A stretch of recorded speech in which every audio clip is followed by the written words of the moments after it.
Okay, so thanks to Ted, we get to check out Itch. This is the brand new film from Bari Kang. He wrote and directed. It is produced by Kang and Monica de Olivia. Josh Roop took care of the music. Brendan McGowan is on cinematography. It's edited by Spencer Showalter. Uh, yeah, that's basically all the info. The cast: Barry Kang, he also stars in the film as Jay. Olivia, his daughter, is played by Olivia's daughter, right? There's Miguel, played by Patrick Michael Valley.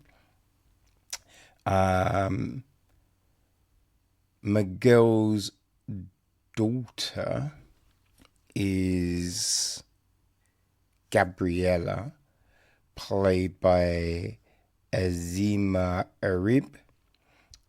There's Lisa, who works in the shop, with Jay, played by Mia Ventura Lucas.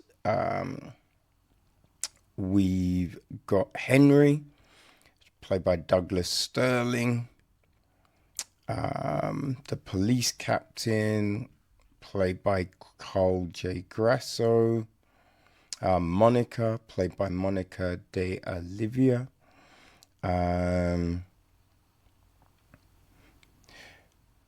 news reporter's voiced by Daryl Bowman.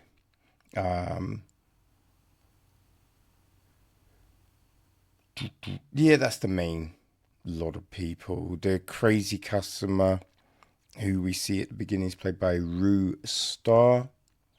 And the gist of the story: amid a mysterious deadly outbreak called the Itch, a widower and his estranged young daughter take sanctuary in a department store, only to realize the real terror is inside with them.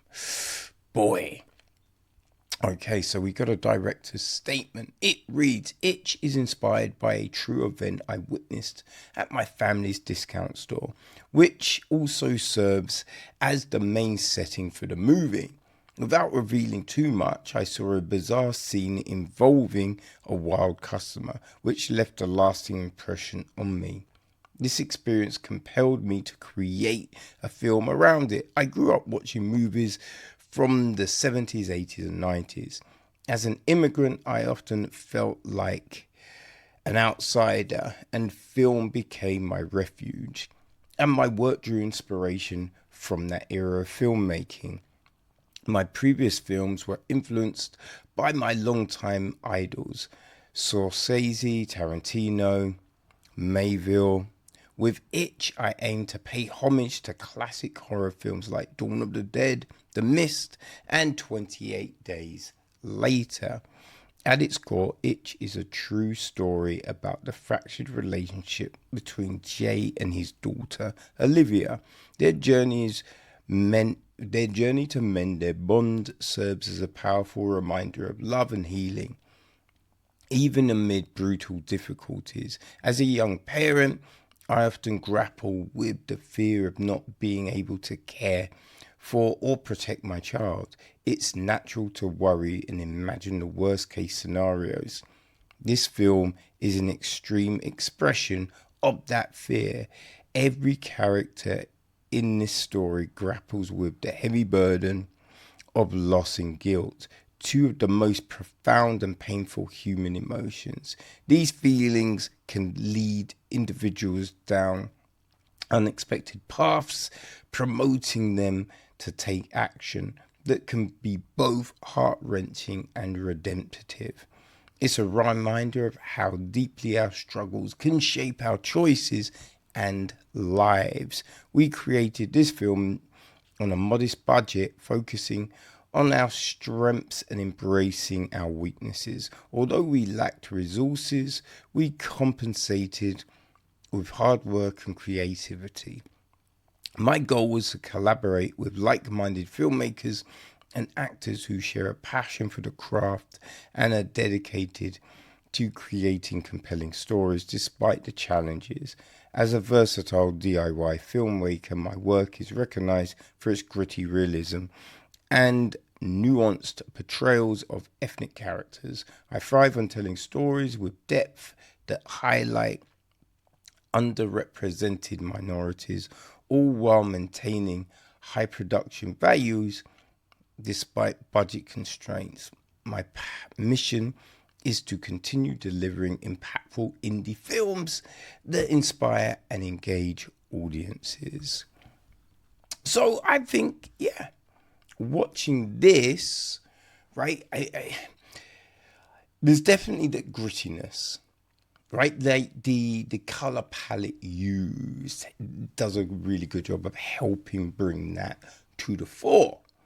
Right? I think a big thing with this, Barry talks about, 28 days later. And one of the big things about that film was the characters seemed to finally, right, act with realism. Like you have the scene where they go to the army base and the soldiers are like, you know what I mean? Kind of foul, right? Because they haven't seen women in ages. So they're, they want to do some things, right? Even with the girl who's clearly underage, right? And it's disgusting, but you go, yeah, there are definitely people that would do that, right? So when you have these films that just try and act like everyone's going to be moral and nice and kind, you just be like, that's not the world we live in. Come on, what are we doing? So when you see a film that isn't afraid to go, yeah, people can be nasty, right? People can be disgusting, even when you should all be banding together to face this peril, right? And Itch shows that same thing. And I really like the fact that it did that. We have this crazy situation, which, the spiraling of everything, that's one of those things where you're just like, it felt a little rushed. Right? It's like when the lady comes into the store, you just like, and everyone's just like, hey, what's going on? You just think, you would be more active in being like, yo. Because it's just,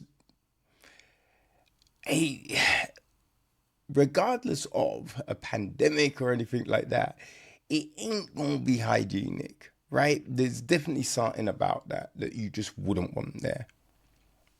So there's those kind of things that did feel a little bit rushed. Like, I think also the situation we find ourselves with Che and Olivia, his daughter, where you think, she's dealing with trauma, right? Her mum's dead. So some of the beginning parts of that relationship that we see, you go, what do we? I feel he'd be more like delicate, understanding, But it does develop well. That's the big thing. It does develop well, and we have like when you look at the situation that he has with Henry, how all of that starts, right? And you just think, yeah, because, you start with this fracture situation, but because of where you are, you would kind of go that way. So it's those things that work. It's those dynamics that get interesting. I think the whole Miguel and Gabriella part is, it's kind of crazy how it starts. But I think it's one of those things, as time goes on, it develops well. Gabrielle and Olivia, that thing, is kind of weird because again, that felt a little rushed in the 180 that happens. But you do think, especially with Olivia's situation, that where we leave her with Olivia, that's how it would go. You know what I mean? So that all works, right? It is a little bit frustrating, the beginning, right? Because it's one of those ones where it starts towards the end. So you kind of know the arc, right? You know where we're going with certain characters, which is a bit like we didn't really need to see that, you know? I think it like there's a point in this where you kind of go, okay, I feel it's going in this direction after everything, because it's just like, how do you avoid, right? But yeah, I think the worry is definitely there. That's definitely palpable, right? You got the worry, the anxiety, just all of these things hanging over these people in different ways, right? Everyone's in fear. You know, you've got loved ones that you want to see again and protect and all of that. So it does make sense. Like, I would like a film that does kind of have people go, all right, I do want this, but also this is the reality of things. You know what I mean?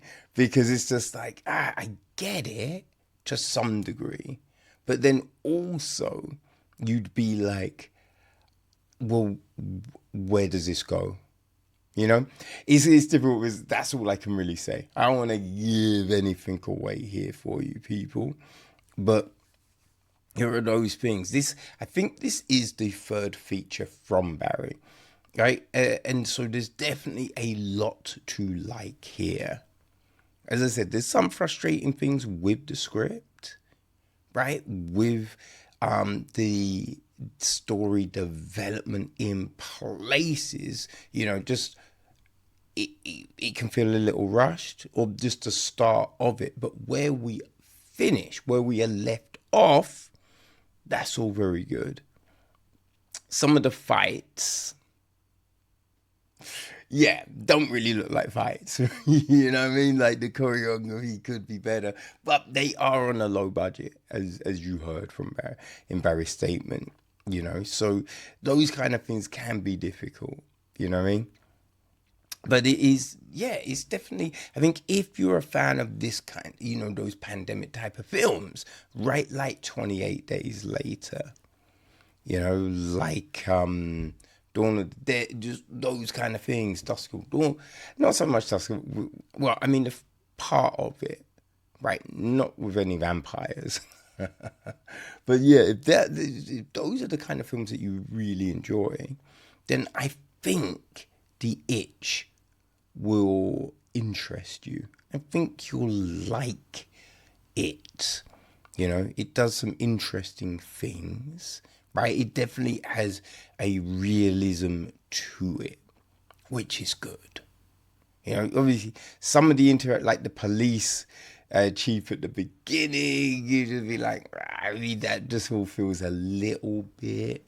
But yeah, for the most part, right, we got some very good portrayals, right? Solid acting, you know, some interesting characterizations. So yeah, definitely worth a check. It had its world premiere at the weekend at Dances with Wolves. Dances with Wolves. Dances with Films. The New York edition. I believe it's the New York. Yeah, because we did the LA one. So I think this is the New York one, right? So yeah, it shot 7th of December. So I'm not quite sure when it's out, right? But I will put that information on the website if I can find it for you. But yeah, people, give The Itch a check.